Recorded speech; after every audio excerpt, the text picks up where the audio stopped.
সৈকত নগরী কক্সবাজার পর্যটক সমাগম বাড়ায় মৌসুম শুরুর থেকেই চাঙ্গা স্থানীয় ব্যবসা বাণিজ্য। এর মধ্যে ভাড়া হয়েছে হোটেল রিসোর্টের অধিকাংশ কক্ষ। বিস্তারিত জানাতে সৈকতের সুগন্ধা পয়েন্ট থেকে যুক্ত হচ্ছেন মন্তোষ বেদজ্ঞ। মন্তোষ, জানতে চাই এই পর্যটকের সমাগম কেমন দেখছেন এই মুহূর্তে এবং ব্যবসা বাণিজ্যের সব খবর জানাবেন। বর্ণা, এবারের শীত মৌসুমটা আসলে উৎসবের উপলক্ষ নিয়ে হাজির হয়েছে কক্সবাজারের পর্যটন খাতের ব্যবসায়ীদের জন্য, এবং আমরা দেখছি যে অক্টোবরের মাঝামাঝি সময় থেকে পর্যটকদের যে কক্সবাজার মুখী হওয়ার যে ঢল, সেটি কিন্তু এখন পর্যন্ত অব্যাহত রয়েছে। এবং বিশেষত ছুটির দিনগুলোতে উপচে পড়া ভিড় আসলে এখানে কক্সবাজার পর্যটন শহর জুড়ে এই ভিড়টি আসলে থাকছে। এবং স্বাভাবিকভাবে যেহেতু পর্যটকের ব্যাপক উপস্থিতি আছে, এটির কারণে সৈকত কেন্দ্রিক যে ব্যবসা বাণিজ্য কিংবা হোটেল মোটেল জোনের কথা যদি বলি, এখানে 500 শতাধিক হোটেল মোটেল রিসোর্ট রয়েছে, এর বাইরে 300 শতাধিক রেস্তোরাঁ রয়েছে। এইসব ব্যবসা প্রতিষ্ঠানে কিন্তু তাদের যে বেচা কেনা সেটি জমে উঠেছে, এবং হোটেল মালিকদের মধ্যে একটা উচ্ছ্বাস আনন্দ কিন্তু বিরাজ করছে। তারা আমাদেরকে যেটি জানিয়েছে যে এই ছুটির দিনে 70 থেকে 80% বেশি কক্ষ কিন্তু অধিকাংশ হোটেলে বুকিং রয়েছে, এবং বিশেষ করে তারকা মানের যে হোটেলগুলো সেগুলোতে শতভাগ কক্ষ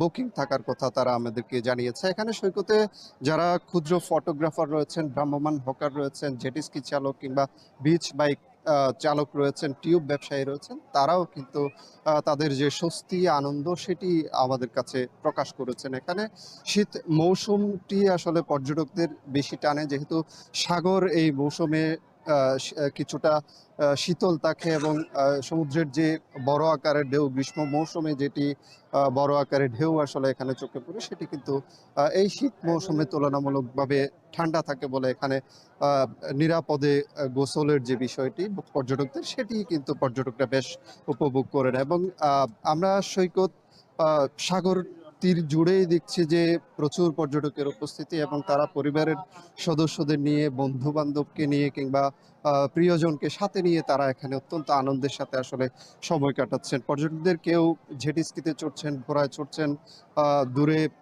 দূর সমুদ্রে আসলে ঘুরে আসছেন জেটিস্কি নিয়ে অনেকে, এবং এভাবে নানাভাবে তারা কিন্তু আনন্দ উচ্ছ্বাসে এখানে সময়টা কাটাচ্ছেন। এখানে সমুদ্র সৈকত ছাড়াও অন্যান্য যে দর্শনীয় স্থানগুলো রয়েছে, বিশেষ করে ইনানি হিমছড়ি, দরিয়ানগর কিংবা সেন্ট মার্টিন দ্বীপের কথা যদি বলি, এর বাইরে মহেশখালের আদিনাথ মন্দির রয়েছে, রামুর বৌদ্ধ বিহারগুলো রয়েছে। এইসব পর্যটন স্থানগুলোতে কিন্তু পর্যটকদের বিচরণ বেড়েছে। এ কারণে এখানকার সেই সব জায়গার যেসব ব্যবসা প্রতিষ্ঠান রয়েছে, সেই ব্যবসা প্রতিষ্ঠানগুলোতে একটা চাঙা ভাব, একটা স্বস্তি কিন্তু কাজ করছে। এবং পর্যটন ব্যবসার সাথে যারা জড়িত তারা যেটি বলছেন যে এই মৌসুমে পর্যটক সমাগম হবে, সেই আশায় কিন্তু তারা প্রচুর অর্থ এখানে নতুনভাবে শীত মৌসুম শুরুর আগে বিনিয়োগ করেছিল, এবং সেই অর্থটি তারা আসলে এখানে এই মৌসুমে তারা যে প্রত্যাশিত পর্যটক সমাগমটি হচ্ছে, সেটির কারণে তাদের যে ব্যবসায়িক লগ্নি, তারা যে অর্থলগ্নি করেছেন সেটি আসলে উঠিয়ে নিতে পারছেন, এবং তারা এই মৌসুমে কয়েক হাজার কোটি টাকার বাণিজ্যের তারা আশা করছেন।